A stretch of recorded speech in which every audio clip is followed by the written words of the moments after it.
Commencing depressurization.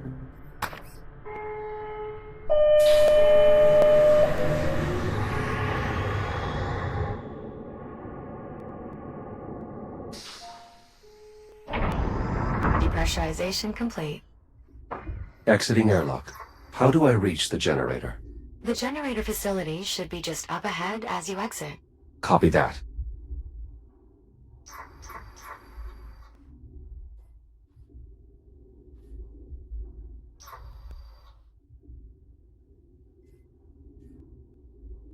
I'll mark the destination for you. Juno, pull the FTL's output log, starting a few minutes back from the accident. What are you looking for? If your Android is right and the FTL accident really did create a temporal anomaly, then we should see clear evidence of the event in the output data. FTL drives don't normally rip open tunnels through time. I don't believe being infected by biomass is normal either. Wait, you're right. Juno, can you pull up the readings from right when the ticks attacked the drive? Stand by. This resonance.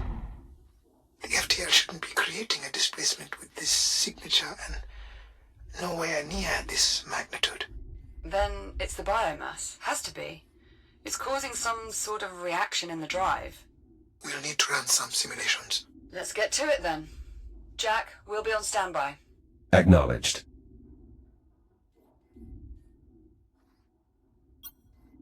Juno, this appears to be some sort of communication antenna. A signal relay, to be exact. It's a key part of Chiron Station's intranet, as well as the external comms array. There are many more of them located throughout the station. Though, without the generator operational, we won't be able to bring them online. Precisely. Now stay focused. Of course, Doctor. This equipment is some form of dock or buoy. Affirmative. It's one of the station's charging docks. They're set up to facilitate recharging and navigation for the various drones deployed here. Though it is worth noting that the Doctor and I have redeployed several pieces of equipment as well. Fortunately, once you complete repairs to the generator, we should be able to use the data ports on any of the equipment to restore its functionality. Copy that.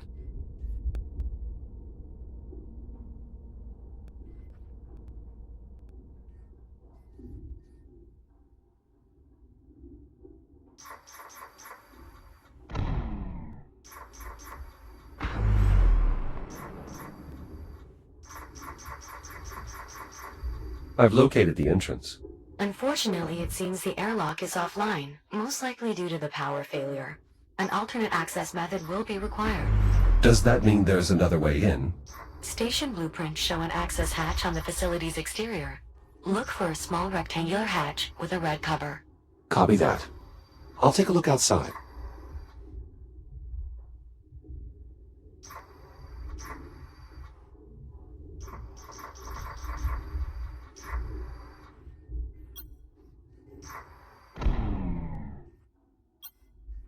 Access hatch located. Looks like I'll have to cut my way in. With the generator's interior in a vacuum state, it should be safe to use your cutter here. Explosive decompression will not be an issue. Copy that.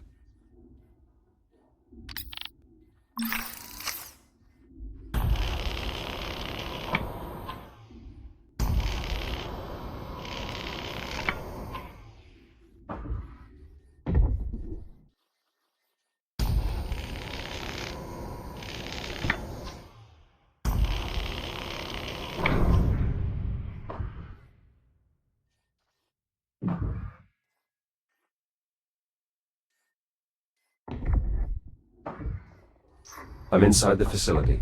What's next? The main problem is almost certainly the reactor. It's a large cylindrical structure in the facility's central chamber. The accessway will take you there, though additional cutting may be required. But please, try to avoid damaging our former workplace too heavily. Juno. Wait, you two used to work here? Juno and I were part of the station's biomass research team. So you were here during the outbreak? No, I had taken leave to pursue my theory for eliminating the biomass. By the time I returned, it was too late. There was no one left. My God, Harlan. Captain, please. We have work to do.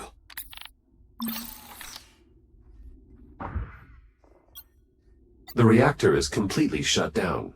It appears as if there was an internal malfunction. That explains the power outage. And the life support failure. Right, better open it up, Jack. See what's going on in there.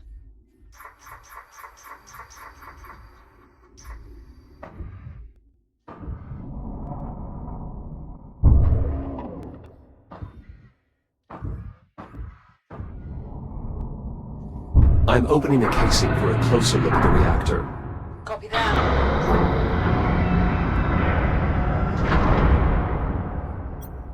The reactor appears mostly intact, other than a missing part or two. Good enough state to work though, right? Yes, the malfunction appears to be temporary. Install a complete set of operational cores, and the reactor should resume normal functionality. Okay. Well, sounds like you two have got things handled. Copy that.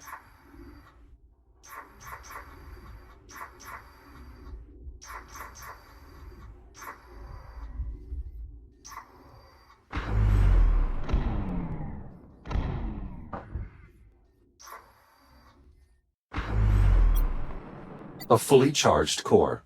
Hopefully, still able to make clean contact with the reactor.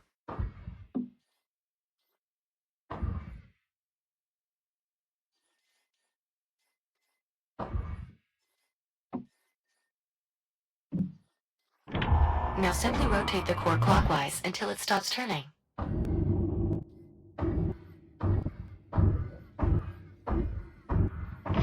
Core is locked in.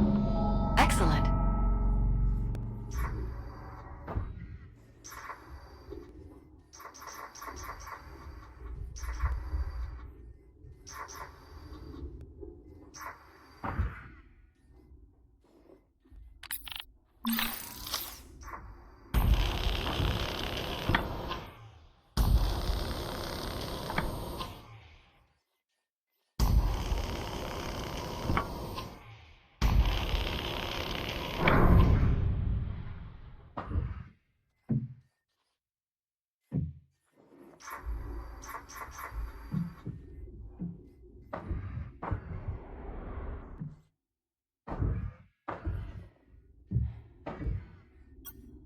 Empty racks here. Were they running low on supplies? Negative. However, among the facility's final logs are inventory requests of unusually high quantities. I presume anyone who managed to escape the station must have brought the supplies with them. Let's hope such was the case. Must have been a horrid scramble. Good find, Jack. There's a bit of data in there we can apply toward developing a cure for the biomass. Scan successful. Interesting. Shortly before the outbreak, the engineers developed a means of optimizing the power flow of the reactor. Jack, if you can find more data on this, I may be able to adapt these principles to your integrated cutter. How much more data? Uncertain. Without possessing the actual data, it's impossible to measure its size. Nonetheless, I've made an entry in the data tab on your ARM computer. I anticipate only a few more scans will be required, though. Acknowledged. I'll keep watch for more data ports. I'll probably have to cut my way through from the other side.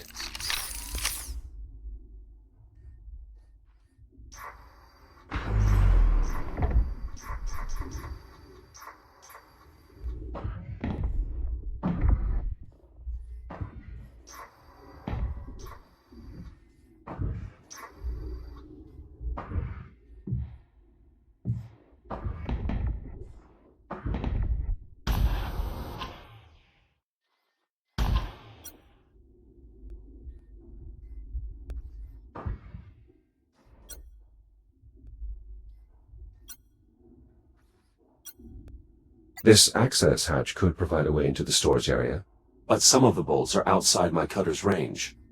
We might be able to do something about that, actually. From the few logs I've been able to access, I believe the generator's staff were working on improving the reactor's efficiency. If we can recover data on their efforts, I may be able to adapt that technology to improve the range of your cutter. Look around for any equipment containing a data port.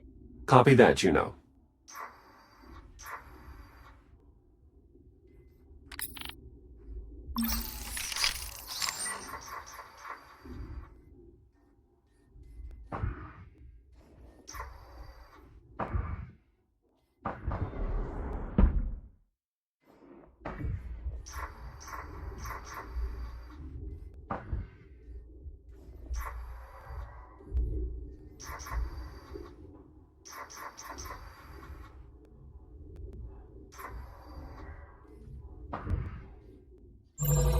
Nice work, Jack. Much of the data here will prove useful in augmenting your cutter. Unfortunately, we will need more to complete the design. But I did find something that might be of interest. A voice memo from the station's chief engineer regarding the technology. I've added it to your ARM computer's data tab, Jack.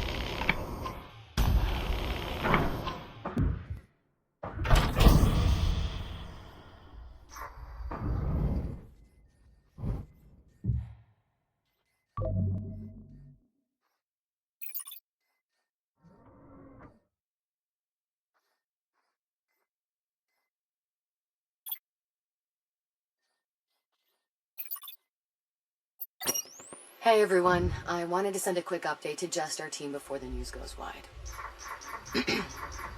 We did it.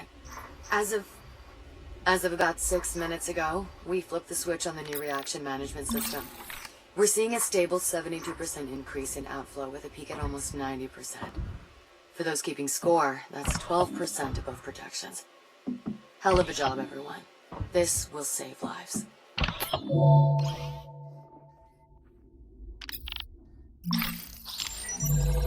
Good news, Jack. With the data you just collected, I expect we need only one more scan to complete the design. Juno, I need you to run the math on these sim parameters. Yes, Doctor. Dr. Harlan, why did you have to leave the station? There seems to be plenty of biomass. That is all highly evolved. I need the base genetic material, and that can only be found in an undetonated biomass torpedo. There's nothing more I can do from here. Right, then what brought you back? Did you know the station had... I'm sorry, Captain Rhodes, but we do not have time for me to recount my entire life story. I was here. I left. And when I came back, everyone was dead or gone. Alright, fine.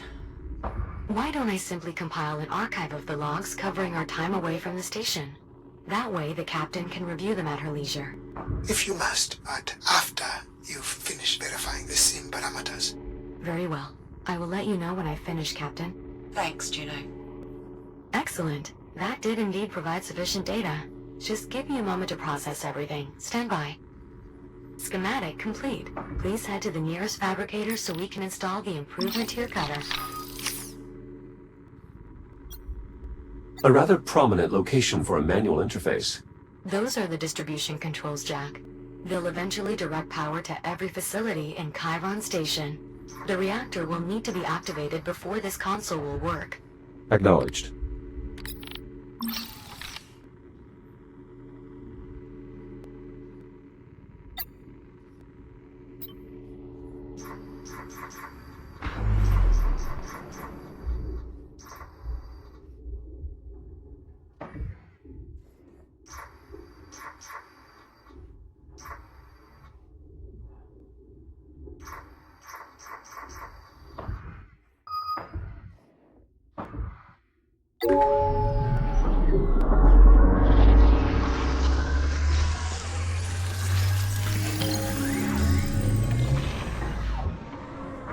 Integration successful.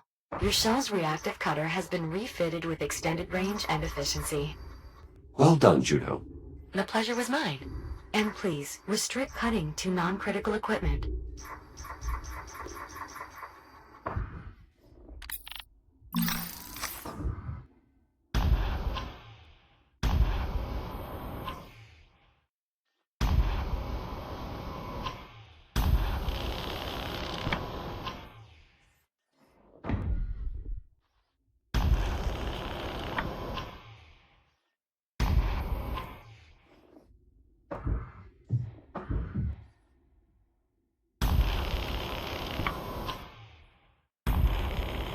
I've managed to open the hatch leading to the storage area. Splendid. The area should now be accessible through the maintenance duct below. Captain, I've finished compiling the log data you requested. Great, can you pass it to my ARM computer, Juno? Actually, best send it to Jack as well. Of course. Jack, I've added it to your data tab. Wow, this is some archive. It was an illuminating expedition. I took the liberty of segmenting the log entries. Feel free to review them at your own pace. If you two have finished, I've input the parameters for the next sim. Of course, Doctor.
Second core installed.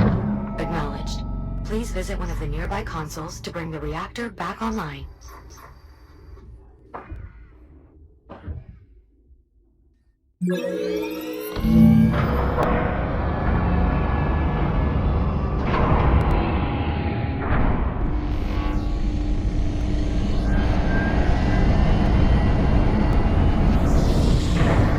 The reactor is back online.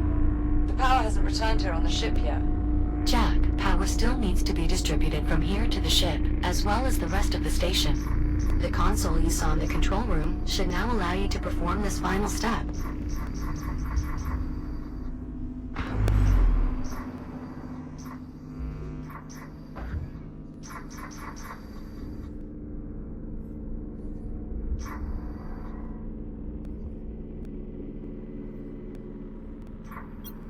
I noticed these when we first arrived in this timeline. Some kind of massive processing structure. It's capturing Saturn's atmosphere.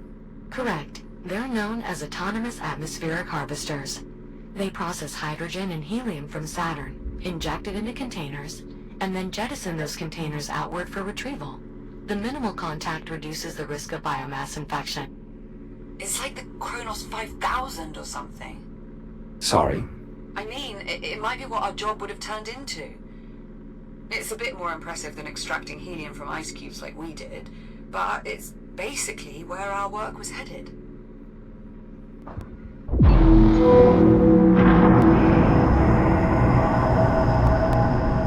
Distribution complete.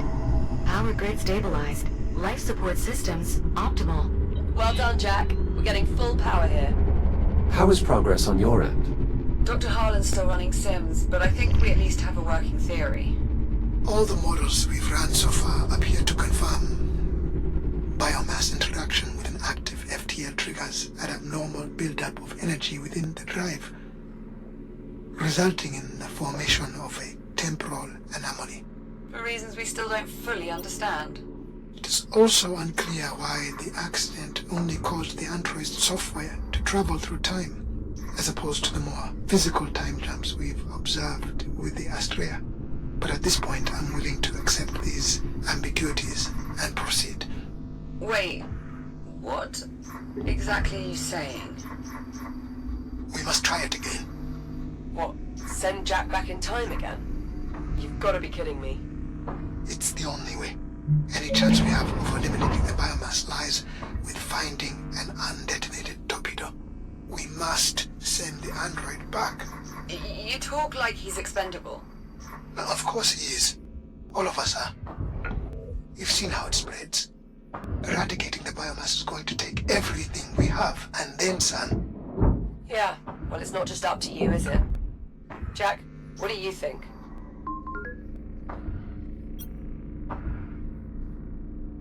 Dangerous or not, the potential lives saved makes it worth trying. That's an awfully big risk. You would do the same were the roles reversed. And you would probably try to talk me out of it too. Would I succeed? Alright. Fine. I'm in. What do we need to do next? We're going to have to recreate the circumstances of the time travel accident. Oh, don't tell me. We're going to need biomass. Contained biomass samples specifically. The research facility should serve our purposes nicely. There is one other problem. The FTL accident depleted the drive's fuel cells, and we don't have the supplies to refill them. Then our best bet for a fuel cell will be the remnants of the Astrea. However, exploring that area may be difficult. Pesky shipboard defense protocols somehow remain active. Something off with the AI, Juno says. Could be just as dangerous as dealing with the biomass, really. Well, Jack, what's up first? Grab some creepy crawlies from the research facility? Or dig up a fuel cell for the FTL drive? The FTL fuel cell sounds like a priority. Feeling a bit nostalgic for the old Astraea, are we? Following